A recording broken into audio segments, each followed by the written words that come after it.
सर्वांना चला तर उन्हाळ्याच्या दिवसामध्ये शरीराला थंडावा देणारी भाताची एक छान रेसिपी आज आपण पाहूयात. ते म्हणजे फोडणीचा दही भात किंवा कर्ड राईस. यासाठी आपण तांदूळ शिजवून घेतलेला आहे.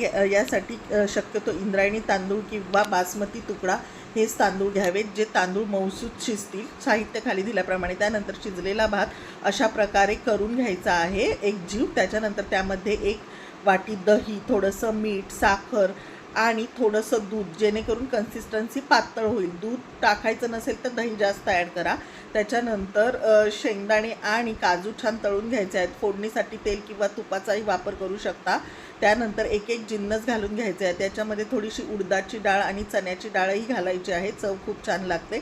त्यानंतर ही फोडणी तयार झाली की जे आपण दुधाचं दह्याचं बॅटर केलेलं आहे त्यामध्ये एक जिन्नस ॲड करून ती छान अशी केलेली चरचरीत फोडणी वरतून द्यायची आहे.